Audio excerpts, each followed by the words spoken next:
Yeah. Hi everybody, my name is Josh, and today's true crime topic is going to be how Teresita Basa from Chicago, Illinois, solved her own murder from beyond the grave. This is probably one of the craziest murder stories out of the Chicago area. So let's dive right into it. Teresita Basa was born in the Philippines in 1929. She was the sole child of a very successful lawyer and his wife. She moved to the United States in the 1960s to pursue a music degree.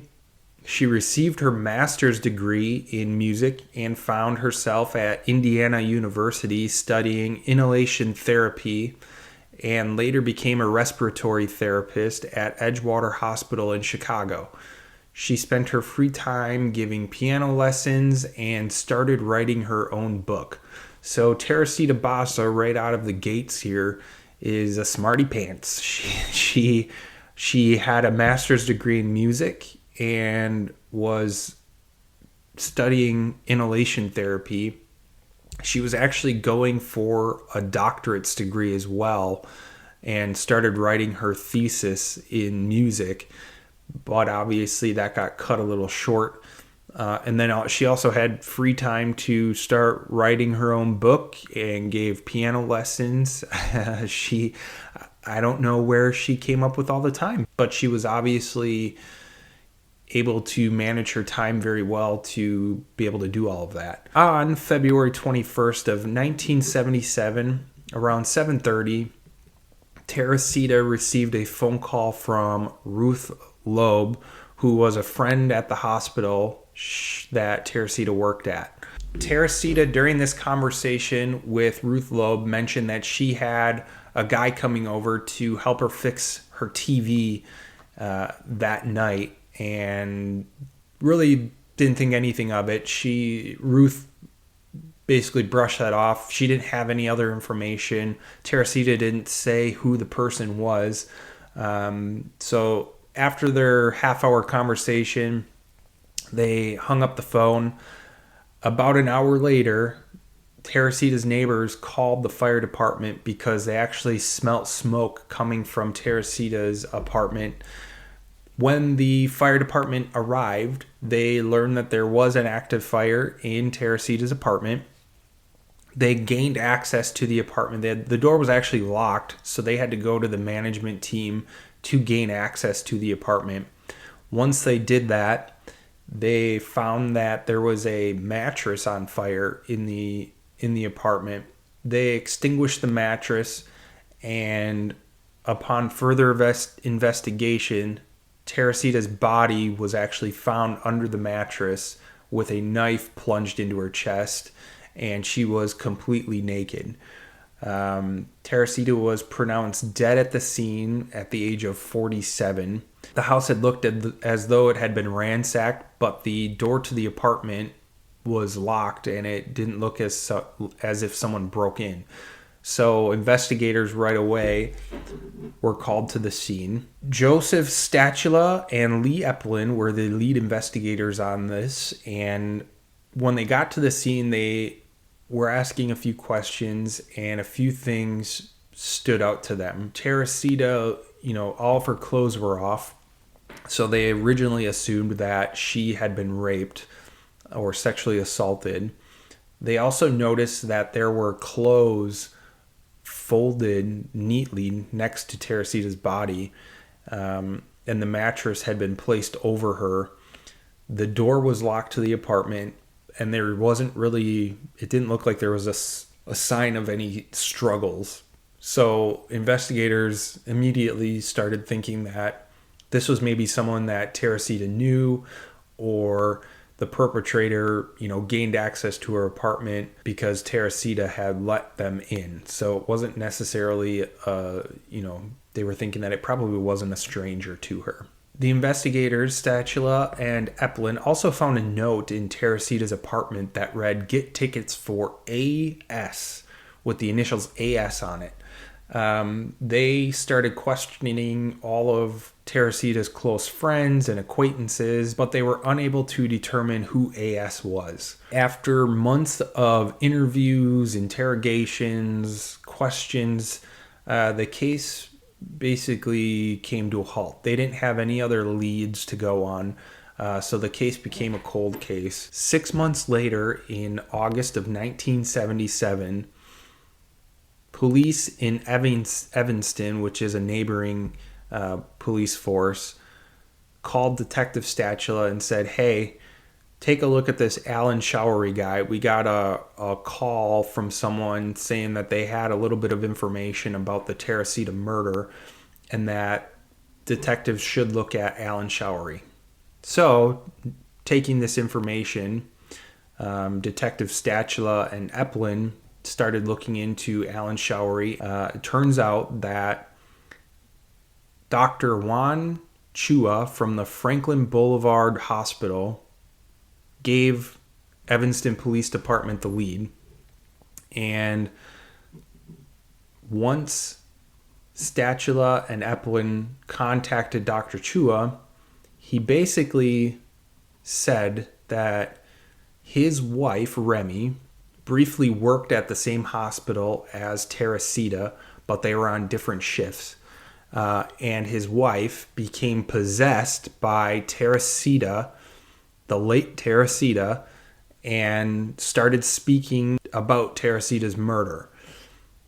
After receiving this phone call and talking to Dr. Chua, I mean, can you imagine? You're saying, "Hey, we have a lead. Talk to this guy. He has some information." You talk to the guy over the phone, and he's like, "Yeah, the information is my wife was possessed by Teresita, and she basically has information about the murder." If I'm that investigator, I'm probably hanging up the phone, maybe. I don't know. Like, do I really believe that this person that I'm talking to, his wife, is possessed with Teresita's soul, or however that works? I would almost think that it's like a prank call. But either way, they talked to Dr. Chua, got more information from him. But according to him, his wife Remy was possessed by Teresita Basa. He told Detective Statula that his wife sporadically went into a comatose state and would speak in a voice of another woman. During these trances, she would yell, "I am Teresita Basa." Remy would then start speaking in Tagalog, which is actually a language used in the Philippines that Teresita would have known because she grew up in the Philippines. So Remy actually started speaking in Tagalog and would say that she had been stabbed to death by Alan Showery. Interesting. So again, put yourself in Detective Statula's shoes. You're getting this call from Dr. Chua saying that his wife is possessed, and that Teresita Basa is basically saying Alan Showery stabbed her. If I'm Detective Statula and Eplin, I'm bringing Remy in and interrogating her and saying, "How would you even know that information? You were clearly, you had to probably have been involved with this." I mean, I don't think I would believe for 1 second that she was actually possessed, and I would probably be interrogating her as to how she came up with that information. But they're definitely better detectives than I am, because they took that information, ran with it. So they actually questioned Dr. Chua, why he came to the police for this information. And Dr. Chua said that originally Remy was possessed once, and they gave, Teresita gave them the information of Alan Showery. They never went to the police because they thought it was just weird. And so Teresita actually possessed Remy again and asked Dr. Chua why he didn't go to the police with the information. And apparently Dr. Chua said because they don't have enough evidence. So Teresita then said, well, Showery actually took some jewelry from me after he killed me, and he gave that jewelry to his wife. Okay, time out again. If I'm Detective Statula, and I'm listening to this, and your wife is possessed, and Dr. Chua is now talking to his wife and having like a normal conversation with her while she's possessed by Teresita, and Teresita says, why didn't you go to the police? And Dr. Chua is like, well, we don't have enough evidence. Like, it's just this story is just crazy. I don't know. If my wife is possessed and she's saying that, some person that was murdered has taken over her body, and they're giving me all this information, I'm not going to be like, oh, well, we didn't go to the police because we don't have enough, information to give them. There's not enough evidence. Like, I'm taking my wife to the hospital and being like, hey, something's happening to my wife. She's possessed, and fix her. I'm not going to be sitting there talking to her, and being super calm about it. It's just, everything about it just seems so crazy. But anyway, so that's what happened. Remy was possessed again, and Teresita basically said, he stole some jewelry from me and gave it to his wife. Go to the police with this information. So this is why Dr. Chua is now contacting investigators about this murder. So Detective Statula was questioning this lead. See, he took a little bit of a timeout and kind of processed all of the information and finally decided, all right, I'm going to do my due diligence, and I'm just going to look into this Alan Showery guy just to see maybe if it's a legitimate lead or not.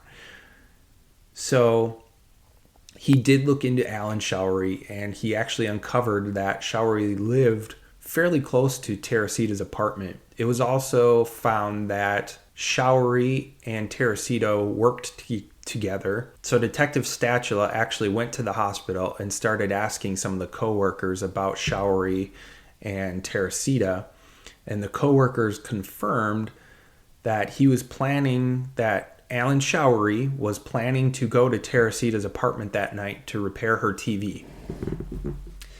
I'm going to take another time out, and as Detective Statula, if I were putting myself in his shoes, I would be questioning and interrogating every single one of these people at the hospital to say, okay, you knew about this information. You knew that Alan Showery was probably the last person to ever see Teresita alive, because you knew that he was going to her house that night to fix a TV. And then all of a sudden the next day, it comes out that Teresita was murdered, and you didn't say a damn thing about it. Every single one of the people knew about it in the hospital, that Showery was going to be going to her house that night, and didn't say anything. I would be questioning and interrogating every single person at that hospital that knew that information as to why they didn't come forward and spill it. Because it's very suspicious to me that would actually happen and no one would say anything. I think there's something else going on behind the scenes. But Detective Statula took all the information and actually went to Showery's house. They questioned Alan Showery about the murder, and Showery was adamant that he never went to Teresita's apartment that night, and that the plan to go fix her TV was just aborted and he never did it. After a few more questions, Detective Statula was basically coming up empty. He didn't have anything else to go on, so he was actually getting up to leave and noticed that Showery's wife was wearing some jewelry, similar jewelry to what was being described by Remy Chua as what Alan took. So Detective Statula asked Showery's wife when she got that jewelry, and she said that she received it not long ago. So this kind of raises a red flag to Detective Statula, thinking, okay, well, some of these pieces are starting to come together. Whether Remy was truly possessed by Teresita or not, the story she's telling is actually, starting to piece together a little bit here.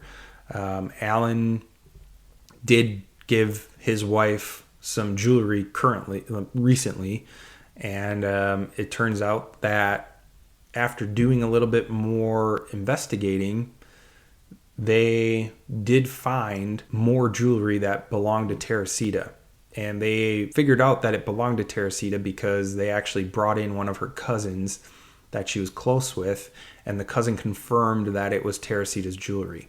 So by this time, detectives actually took Statula downtown and started interrogating him a little further. Showery's story did change a little. He now stated that he went to Teresita's house that night to fix her TV, but he claimed that he left immediately after. Red flag. Detective Statula clearly saw this red flag that Showery is now changing. He's changing his story from, no, I didn't go there at all, to, well, I went there and helped her with the TV, but left immediately. The fact that you have to put that you left immediately just gives you throws a huge red flag up. Why do you even have to say that? It doesn't make any sense. So obviously Detective Statula is a good detective. He picked up on that and basically said, well, we found the jewelry that you took. And this actually led to Showery giving a full confession. So in his confession, he told Detective Statula that he had actually gone to Teresita's apartment to fix a TV that night. He said he didn't have the right tools to fix the TV, so he went back home. Once he was home, he had decided to make a plan to return to Teresita's apartment and rob her because he was actually short on rent for that month and needed some money. So he returned to Teresita's apartment. Teresita let him back into the apartment, which would explain why the door was locked, and it didn't seem like there was a struggle because she knew him. So Teresita let him back in, and when Teresita turned around to lock the door, Showery grabbed her, attacked her from behind, stabbed her, and once she was dead, he disrobed her to make it look like a sexual assault, put the mattress on top of her, which is actually a pretty key indicator of trying to, cover up a body, someone that when you try to cover up a body after you murder them, it just kind of shows that you did know them and you're trying to actually cover up what you did because of the guilt. So he put the mattress over her and lit it on fire. He said the robbery actually got him $30 and a handful of jewelry. So definitely not worth it. So after the confession, Detective Statula arrested Showery on the murder of Teresita Basa. During the trial, the media picked up coverage and dubbed it the Voice from the Grave trial. Showery would claim that he was just kidding about the confession. I don't think it really works that way. Alan Showery's trial defense lawyer, William Swano, suggested that Mrs. Chua faked her trances because she had been fired from the hospital. He also said, never to my knowledge has a man been arrested because of a vision. With all of this argument back and forth, the first trial was actually declared a mistrial because the jury deadlocked on their decisions. There was a new hearing that was scheduled for February of 1979. Alan Showery was basically placed back in his prison cell after the deadlock decision. And while back in his cell, his defense lawyer came in and basically worked out a plea deal for him. So Showery changed his mind and pled guilty to the murder as well as the robbery and arson. He took this deal because it was a pretty nice deal for him. He was sentenced to 14 years in prison for the murder and concurrent terms of 4 to 12 years on the armed robbery and arson charges. So Showery was paroled from Stateville Correctional Center in July of 1983 after serving just under 5 years for this murder. Detective Statula, after Showery was released, said, "To this day, I'm not quite sure whether I believe how the information was obtained, but nonetheless, everything is completely true." So even Detective Statula has his doubts of whether Remy Chua was actually possessed by Teresita or not. But as you can imagine, this story, being as crazy as it is, brought out a ton of theories and sleuths from the internet asking about all of this craziness that has happened. So over the years, some people have started making theories. Some suggested that Showery had complained about Remy Chua's work at the hospital, which actually led to her being fired. And in fact, her trances started shortly after she was actually fired from the hospital. This could have been something where she heard Showery talking about his involvement in the murder, and then all of a sudden Showery gets her fired, so she makes up this elaborate plan to get Showery charged with this murder. I don't know why she would think of this as like, I'm gonna say I'm possessed and get him that way. I don't know why she wouldn't just go to the police and say, "Hey, I heard him say he was involved with this murder."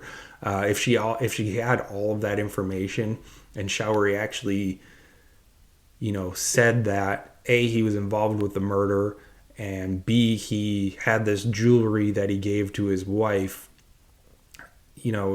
Remy could have just taken that to the police. She didn't have to fake being possessed by Teresita Basa unless she was looking for her, 15 minutes of fame or something like that.